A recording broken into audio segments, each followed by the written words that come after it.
the Benders going to join us today. Would you introduce them, please? Am I freestyling? Come on up, guys. We are here. We are here. Well done, Jared. Thank you so much. Hello. Appreciate it. Thank you. Yay. Hi. Hi, Edmund. Had a lot of fun today. So I was laying down, resting my back, because my back is all jacked up this weekend. I think it's getting used to my longer leg. Oh. I've been flat on my back all weekend. But anyway, as I'm laying down on my couch right there, what comes on but Particle Man by They Might Be Giants on their Flood album? How many people know Particle Man? I do not. Nobody knows this so except my good? friend back there, Mr. Jason. And Dan knew it too. I couldn't believe I was listening to Particle Man. That's super What a fun cool. song. Nobody knows my music. No. Nobody knows the trouble I've seen. Nobody knows. Nobody knows my sorrow. No, nobody knows. But then it was followed up by I a don't song even from wanna the know. Dead South, Yeah. which is another awesome tune with a great video, which I couldn't believe was playing either. Because I don't know anybody else's music and nobody knows mine. So I was very curious You today. have special music? It's for a not special. Special person? It's just special to me. It's just special to you. I believe you. I believe you, babe. No doubt. So I love, like, kind of our adventure in this healing thing we talked about last week, and kind of had mentioned the week before about Greg's leg growing out, and then his back went out, you know, and we're like, I love that doesn't throw me anymore. You know, those kinds of things used to throw me in the past, like, what does that mean? What do we do, you know? And it doesn't throw me anymore. It goes, okay, so you're in this with us here, and you're in this with us here, and you're in this with us here, and all the things that we don't know, and on these beautiful moments of miracles and on these other moments of pain, like, you're just in this with us. And getting free of assigning meaning and significance to these kinds of events, I think, is part of releasing joy.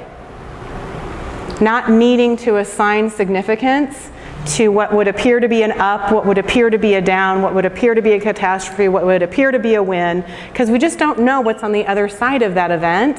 And just going, you're so with us in this moment, and discovering the joy of living in the moment with God. And so that's what we just prayed. We just prayed, and it was cool. We got to have the kids come and pray over Greg's back, and I was so ready for it to be totally miraculously healed in that moment. I mean, my hands are getting hot just talking about it, and because we've had a lot of healings lately, and I don't, you know, we did not see that happen as far as I'm aware of, unless you're faking it with me and just wanted to be home. I'm totally faking it. No, I'm not And faking it's it. totally fine. Are your hands hot right now? Yes, they are. I'll put them on there, woman. Let's get this going. I just love these discs, and I just love this man, and I love this spine, and I just release the joy of the breath of God that is in every single cell and every single atom in the spaces in the spaces. So we just continue to bless you. I bless you, Lord.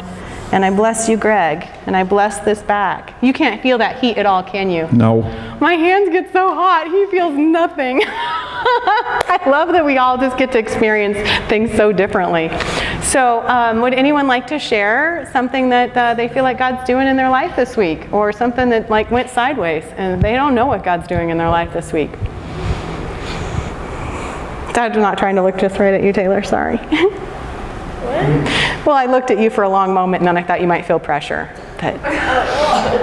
Yeah, but I want to go first. Oh, you do? You are going to share, but you want to go first. Okay, excellent. Somebody else share so Taylor can share. I went first today, so somebody has to go second anyway.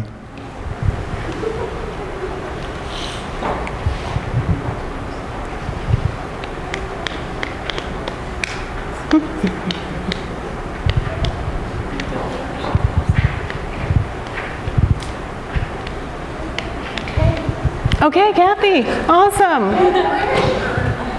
I know, right? I'm learning how to not feel pressure in that moment. That's like pretty miraculous for me. 18 seconds. Is that how long I have? Oh.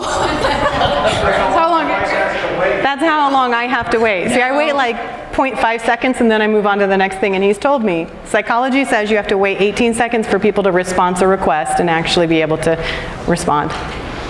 Okay. Well,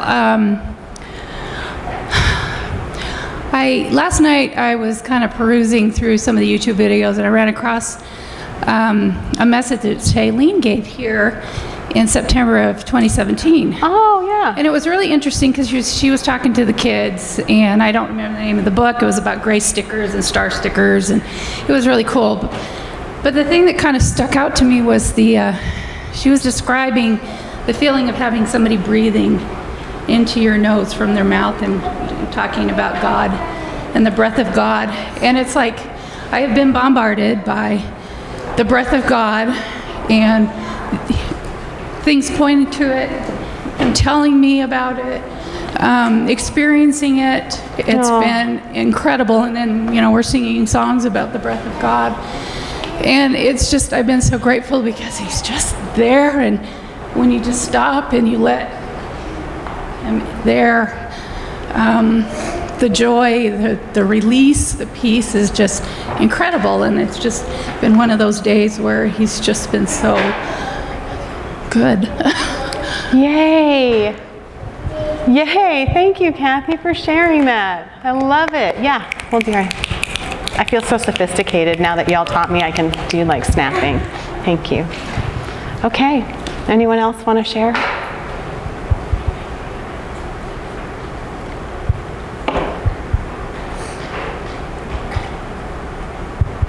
Did you change your mind? You're going to? Sure. Can we just do that now then? Okay, excellent. Let's do that.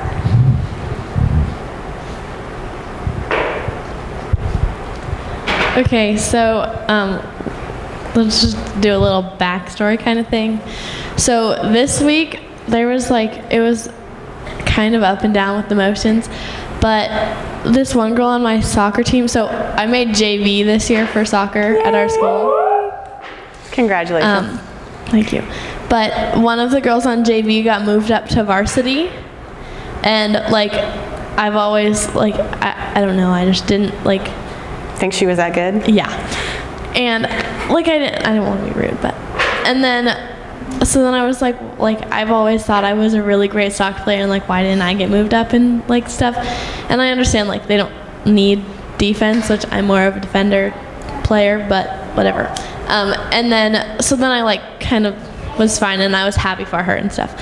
But then my friend Brooke got moved up, and so then that made me feel even worse. Why am I not getting moved up or whatever? But then my mom was like, they don't need defenders, they need offense and that. So that was helpful. But then moms are good. Yeah, mom's good. But in our last game on Thursday, we won 4-0, by the way. It was good. Yay. But I was walking off the field, and before I even got off the field, the varsity coach comes up to me and says, "Put your gear on. I want you playing keeper for our team." Oh, So I just got goosebumps all over. Yeah. So I got to play in that game, which is really cool because you're as a freshman, you don't if you make varsity, you don't get much playing time, and I didn't get a lot, but I got 30 minutes, which is a lot, and it's the first time no, I haven't practiced with them or anything, so right off the bat I was playing. Aww. And he asked me to be starting goalie on Tuesday. What? So I'm really excited, and yeah. That is so exciting. Yay, yay. I'm super happy for you. How fun is that? So my lessons that start out that way don't end that way, just saying. I start out that way and I didn't make it by a half a point, and I never ever did get asked to make it. So, good for you. I'm super happy for you. That's awesome. So Eleanor specifically asked me to talk. Oh. So she just handed me a card, and it has a picture on it. And Eleanor, would you tell them what's on the picture? A car.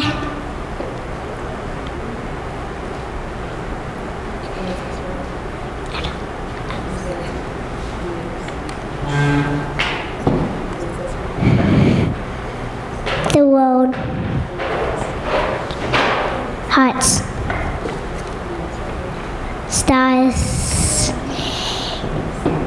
Sky. Sun. So it's just really cool because she handed me this card after I got into a car accident this week.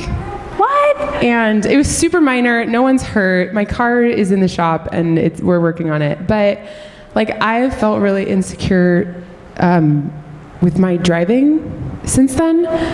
And like, this card is huge to me. So, and the Stoffers, the kids typically, a lot of the kids actually, do something and they hand it to me, and it really has a big significance in my life. Like when I was moving houses, Elliot handed me like a picture of a house with a hot cocoa, and it's like, it was exactly what I needed. It's hanging in my bedroom now. So like, this card to me is telling me like, in my car, whether it's daytime or nighttime, I'm safe on the road, and that there's a lot of love surrounding me. So that's just like really good and significant for me this week. That's and it just so happened good. 5 minutes ago, and I wasn't going to share it because I was still processing it, but then Eleanor was like, you got to do this. So she's like, hold up the card too. So power to the kids. So thanks, Eleanor. Prophetic words in ministry, worship with God time. So awesome. Yay. That's so awesome. Yay, Eleanor, thank you. That's so good. Love it. I love it, I love it. All right. Well, on that note, let's release our kids to be champions and game changers, to be kings and kings, to be giants of love and kindness, creativity and fun. Super grateful to Miss Jocelyn and Miss Christy, who are basically raising our kids in a supernatural mindset. I'm so grateful for that. So, woohoo! Is there anything I'm missing? Should I pause? No, we're good? Okay. Excellent. Okay. Let's see where I'm at on time. Okay. Hooray. Hooray, hooray. Okay. So, Job. yes, Job. My friend Job.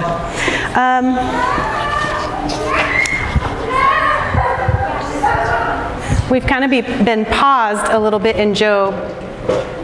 And that's the beauty of being on an adventure with God, is it's going somewhere you haven't been before, with an unknown outcome, with an element of danger. And so having a church that's an adventure drives people with my husband's personality totally crazy and gets me totally excited. But he helps keep us from crashing this adventure by keeping all the details in place, which I'm so grateful for. And then I get to be a part of like the visionary part that helps us go to places that we haven't been before with the Lord. So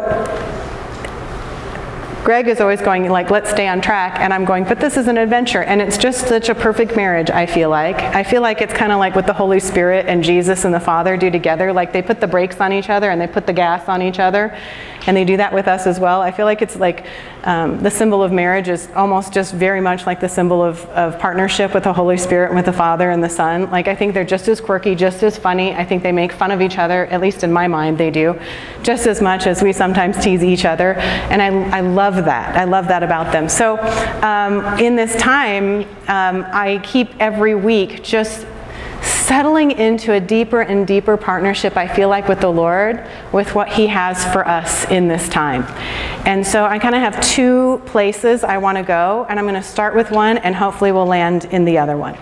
So I'm giving a heads up, like we're going slightly off track. That was the prelude to the slightly off track. So what I need for you to do, babe, is to draw a mountain that looks like Mount Everest.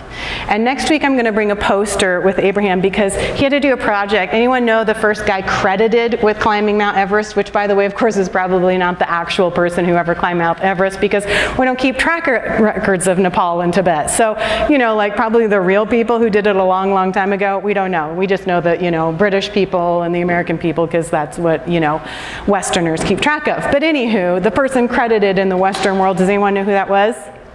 Yeah. Edmund Hillary. Yes! Oh, I love that. Edmund Hillary. Well, I don't know if you know this, but Abraham looks a lot like him. Like photos of him. So I'm going to bring a little poster that we made a few years ago, and Greg had to do a project on Mountain Everest, because I loved, remember how he used to say that? Mountain Everest. not you, Abraham. She was wanting to make sure that everyone knew she'd never called it Mountain Everest. And so when you, what did you mean? Does it matter? Okay, it doesn't matter. So, Greg's getting the markers. It might be in a mystery tub. I'm not sure where, babe. So when you, anybody watched the documentaries or done any major mountain hikes? Anyone done that? Have you done a major mountain hike? Did some mountaineering in New Zealand. Oh, mountaineering in New Zealand. Like, that's serious because they've got some super serious peaks over there. Okay, and someone else over here say they had some experience? Mom is saying yes, she's saying no. Okay, I get it. That's okay. She's like, not really, Mom. So I don't know a ton about it, but I love watching the documentaries, and I love hearing about the people who've done this. And I discovered a long, long time ago that you don't just like obviously climb up the mountain. It is a multi-month process for some of the bigger peaks, and a huge part of it is because you're climatizing, you're acclimating to the altitude, and your body is in a certain place when you start traveling, and then your body's another place on the mountain. And you never know fully exactly how it's going to react. And when I was talking to the Lord about what He's doing with Desert Outpouring and what He's doing with our community, I felt like He gave me this image of mountain climbing. And He said, Angela, there are mountains that this community is meant to take. And so, oh, yay, nice, excellent, way to go. Those are like feel terrifying, so that's awesome. So would you write in intimacy and relationship in here? You don't have to use the F word, feelings, but if you would use intimacy and relationship, is one of the mountains, in the mountain, that is the mountain, is one of the mountains that we're taking. And he said, when you feel like, when God gives you a mountain to take, sometimes the mountain in your life might be like intimacy and relationship in your marriage. It might be finances. It might be vision. It might be a level of like interpersonal health. That might be a mountain in your life that God is going, we're going to take this mountain. And so getting to the base of that mountain is a huge trek. You might spend 5 years just discovering that God's inviting you to take a mountain. And once you realize that God's inviting you to take a mountain, you've kind of landed like towards the bottom of the mountain. That's base camp 1. And for a lot of these base camps, it may take 14 days just to travel to the base of the mountain. And so for many of us, it may be a multi-year journey before we actually get to the place where we are ready to take a mountain in our lives. Anybody kind of think of a space where you're like, yeah, that's true in my life?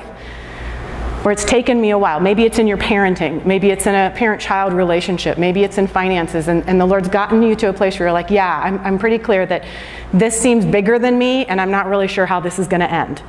And it seems a little bit insurmountable. So that's usually a mountain. And so base camp you might spend a couple of weeks on, and then there's multiple camps. And so for Everest, as far as I know, typically on the Nepal side, there's 4 of them. Do you know, is it more than that on the Tibet side? It's 4 on the Nepal side. So you have base camp 1, and then would you just kind of like notch in a couple of base camps going up? I mean, I don't know what they would look like in this setting, but you just be creative, babe. Just do it. And so when you're, I know, right? Don't you love I just love us too. Thank you. Me too. Okay, so, oh, how creative are you? 2.5. Okay, so I felt like the Lord said, here's kind of the understanding of this, is that when you finally recognize you're starting to take a mountain, that's typically about the time where your life goes in the opposite direction of the mountain that you think you're taking. So it's right at that moment where the enemy would pressure you into running off the mountain and never attempting to summit it again. So it's just when you're like, hey, I heard someone say that like I'm supposed to release kingdom finances, and then your finances might go in another direction. Or you know that like I'm really ready to like invest in this marriage becoming healthy and whole, and like everything goes haywire. So that kind of has a tendency to happen. And then as you start to summit the mountain, you'll hit these base camps where you need to reacclimate. And the symptoms of needing to reacclimate, hi, I'm so happy you're here, is frustration and irritation and confusion. And I felt like the Lord was saying, here at Desert Outpouring, when people are taking a new space, a new place of intimacy and relationship, either within this community or with the Lord Himself, they may experience that as irritation, frustration, or confusion. It's the symptom that you're like needing more oxygen. So you'll find yourself irritated about things that you might not have thought you should be irritated with. You might find yourself frustrated with things. So this is like the beginning sign. And then it goes on from there. Well, you start to have headaches. You start to have like the inability to do simple tasks. And all of a sudden I was realizing like that's desert outpouring for sure, right? The inability to do simple tasks. Right? Like, because what we're doing here is something that is creating something new that we've never done before. I mean, if Christy were in here, we would talk about how many times we've talked about the children's ministry. How much do we have them a part of the service? How much do we not have them a part of the service? The fact that we hand a microphone around to anyone who wants to show up to church, who can share. Like, all of those are risks that we took that required me to get oxygen in those spaces. Making decisions, we really want the kids to be a part of the prophetic practice and not have that be a painful, terrible experience for them, but something that's exciting and makes sense and contributes to our community. Putting out the art boards, that seems like a simple concept, but Greg, your response was what? It's the worst idea ever. Yeah, that's the worst idea ever. Like, ever. I was like, really? I thought that like the Holocaust was probably worse than art boards, but you know, just saying. So, sorry, that was like an extreme example. I apologize. I realized later, like, whoa, that was like, okay, you know, whatever. But so there was pressure over whether or not we would or wouldn't let kids run around with crayons in our space, and whether or not that would be super distracting or whether it would be really a good experience. And we've had so many powerful breakthroughs with the Lord, with the art with God. Like, it's been amazing. It's been in a lull lately. Doing YouTube videos. You know, every single element of time together, my tribe has hit these places where I have felt seriously frustrated, irritated, and confused. And we feel that in our relationship with the Lord too. When we're going to a new place with God, it usually is an indication of, I'm not happy with this. I'm not happy with this. And that's typically now my sign that I'm in the middle of breakthrough. And when it feels absolutely intolerable and I'm so frustrated and angry with him, that's when I know that breakthrough's like moments away. I'm probably within 48 to 60 hours from a breakthrough when I get to that like intolerable stage. So I felt like the Lord said, this is really important for this community moving forward, knowing that we are taking the mountain of intimacy and relationship. And how significant is that? Is that if we had resolved the intimacy and relationship problem in the world, we would stop wars. We would stop all crime from one human to another. If we resolved the problem of a lack of intimacy and relationship with each other, with our true selves, with God, we would overcome evil as humanity. So this couldn't be more important, and it couldn't be harder to break through in. Harder to break through in terms of with each other, because we have an impression that being intimate means being agreed with. So can you put that understanding versus agreement? And that's how churches has formed, right? Churches have formed because a bunch of people, what? Agree. And you belong when you agree. And you don't belong when you disagree. Right? And that's how people have formed. This whole thing of relationship with God and relationship with others has been based on whether or not you agree. But do you know what that stifles? It stifles all new revelation. Because all new revelation will introduce what? The possibility of disagreement. So that's the very threat to most communities, is new experiences, new ideas, and new revelation. Unless there's a community of people who go, our foundation is not based on agreement. Our foundation is based on understanding. Am I willing to understand you, whether or not I agree? And that's what holds most families together in some way or another, because how many of us get together at Christmas with our extended family and we agree with any of them on almost anything? No. Right? Thank you. Right? You're like, no. But we choose to get together because we have come to an understanding that we can spend so much time together without ripping each other to shreds, right? And wouldn't it be better if we were able to come to an understanding where we actually valued some of the differences, even if we didn't value the values? So there's it's a shift in some of our thinking, and I feel like it is connected with Job here and this next section on Elihu, which is so much of our relational intimacy is either supported and helped or hindered by the narrative that we allow in our head. That voice, and again, we talked about how many people have proposed that Elihu isn't actually even a person, even though he actually claims he's a person in here, but maybe is more the psychic voice, that narrative that you allow in your head. That so much dictates your ability to understand, which may possibly lead to agreement, but that's not even necessary, to understand yourself and to understand other people. So as God is inviting us into this new place of intimacy and relationship, I feel like what he has done is he's like, I already showed you that at the very beginning, that this was about exploring God's presence here in this space that is enhanced because you have a community of people who are looking at each other, seeing each other the way God sees them. And just being in that space repeatedly over and over again helps us to see ourselves more clearly. Just being in the presence of someone who sees you differently than you see yourself. I mean, didn't you all have like a teacher, right? Or a coach or somebody who sees you better than you see yourself? And it made you rise. And that's a spiritual dynamic. When somebody believes with or agrees with God about you, it awakens you to a part of yourself that you may not have been able to see. So this mountain, I feel like the Lord was saying, this is a part of who we were made to be as a community, is to take a space of intimacy and relationship with each other and with the Lord. What that will feel like is the opposite. It will feel like the opposite. Because when you are taking a mountain, you are accomplishing a great thing, but you feel the lack of oxygen that happens. And in fact, I love, a friend of mine shared something that happened with her, Allison Bound, shared with me what happened when she walked into a room with Graham Cook and Lance Wallnau. I don't know if you guys know any of those people, but she walked into a room and she goes, I walked into the room and she was like, whoa, I cannot breathe in this altitude. And she walked right back out and she was like, I am not qualified to climb at that level.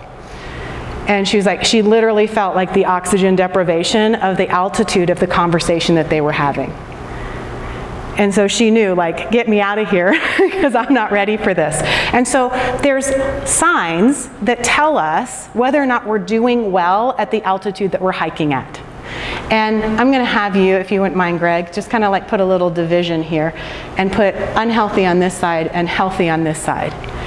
And it's going to be a little bit of what we're going to be exploring because we are just about ready to turn a corner in Job where like some of the kind of conclusions that many of us have been taught might be turned upside down or right side up. So we're going to hit some places here that are going to flip, I think, dramatically some of the possible conclusions that many of us have been taught in Job, which I think is like super, super, super exciting. But as we step into this place, as a community, we may experience a discombobulating, disoriented feeling. And when we pursue the mountain that God is inviting us into, and we're moving from, like, say, base camp 1 to base camp 2, here's what will happen. In our lives, things will pop up that are standing in the way of us moving from this base camp to this base camp. So what we've interpreted those as is, I'm a bad person, oh my gosh, I'm acting like I did 5 years ago, I'm so healthy, I thought I was already over this, I thought I already had healing for this. Okay, so shove all that aside, shove that narrative aside, shove that Elihu-like voice aside, and go, Lord, what's really going on? And what he'll show you is, I'm just showing you the giants that are standing in the way that need to go so that you can breathe easy here. So this isn't about revealing your weaknesses. This is about revealing the things that would oppose you so that you can climb easy here. It's almost like that little extra oxygen tank that you need that just shows you and reveals to you who you really are. So when you feel, when unhealthy habits or unhealthy behaviors start to pop up in community, they are your sign that God wants to like remove them so that you can climb easy. So for example, unhealthy symptoms or signs is, once again, being frustrated, irritated, or confused. What's another unhealthy little thing that would pop up in your life when you're journeying that would indicate to you like, oh, something's going on, there's pressure going on? Anybody want to like, yeah, oh, I love this. Okay, yeah. I go into total resignation. Here, do you mind? Fly like the wind, as fast as your lubricated discs will take you. I go into total resignation. Oh, you just resign yourself to the reality that you're facing. That's good. I numb out. Yep. Any way I can numb out and just avoid everything. So resignation and escape activities. Yeah, I'm a super big escape activity person. Netflix is real. That's like how I know something's happening is when I can't. Yeah, that's how you know. Yeah, Okay, because so many of us are out of tune with our emotions. So we don't recognize it by our emotions, we can recognize it often by our behavior. So we realize we're all discombobulated when we find these regular behaviors that are like not necessarily productive for us. Okay, thanks, Carrie. Feeling insecure and unstable, which is similar to those things, but yeah. But no, those are very specific. I would write them up here if I was allowed to write. They're really good. And I say that with joy. I say that with joy, right? Well, you can write. Ask Greg. He might let you write. Oh, you can go right. Okay, go write. Come on, Meredith. Come on up and write them. He's going to do the mic. You do the writing. I'm going to stand here and enjoy it. This is awesome. Okay, where's the... Oh. Yeah, right? Edmund's taking notes for her. You're taking notes for us. Excellent. Okay, so here's the escapism. We have escapism over here. You can just put it anywhere on the mountain over here on that side. We had resignation. You had, Carrie, say again. Insecurity. Instability. Okay, go ahead. A victim mindset. Oh. I know, right? Victim mindset. The victim mindset. Bad people are doing bad stuff to me. I am powerless. Yeah, victim mindset. I have to fight that one. I am going to take that mountain, though. The victim mindset, I am so taking that mountain. Oh, right? We're taking it. So good. Okay, who else? So good. I do negative self-talk. There you go. Like, all day. Negative self-talk. Okay. So you just let that negative narration just go. Yeah. Okay. Shame. A super big one. Guilt and shame.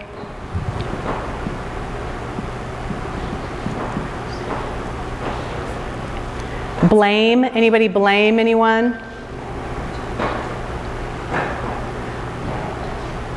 How about run away? Run away from the opportunity, run away from the job, run away from the situation. Run. Seriously? Oh, the bromance. Okay.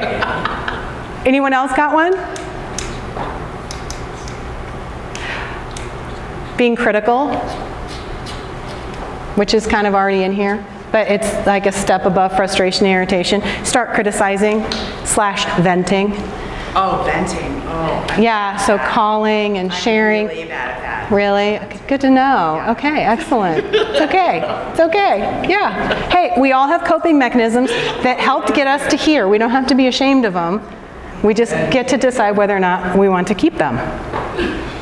Whether they're serving us well. Anyone else? We talked about that in my tribe, actually. We did. We did.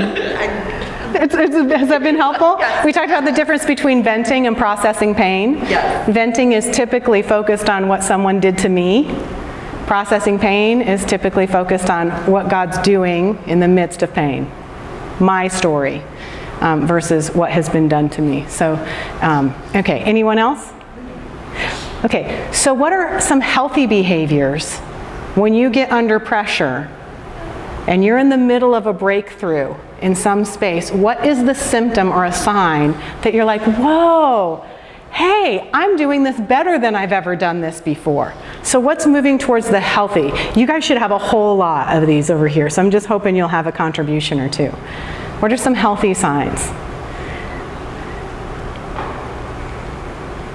Should I pick some for you? Because I know of some right off the top of my head for like all of you. Bing, bing, bing, bing. Okay, go ahead.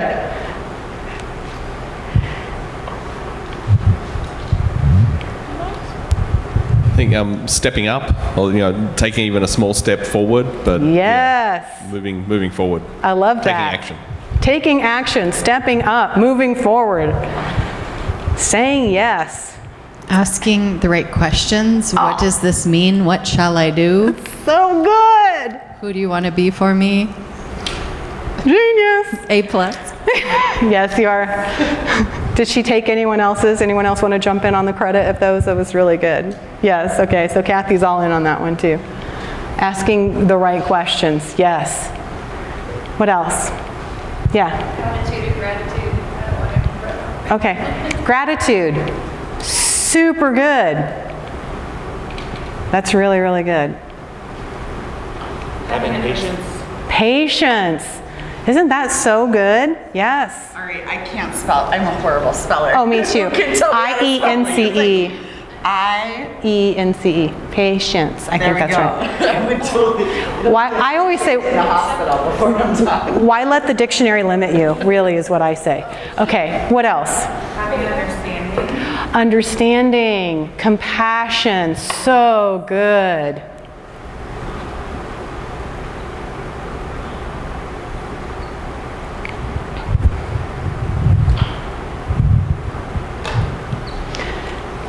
Anyone else want to throw some out there? You might just keep kind of writing on your cards, but. For me, it's more like a feeling. Okay. Like of just calm Yeah. and like centered, I Yeah, guess. calm and centered. Okay, Yeah. would you put that on? Yeah. That's super, that's one of mine.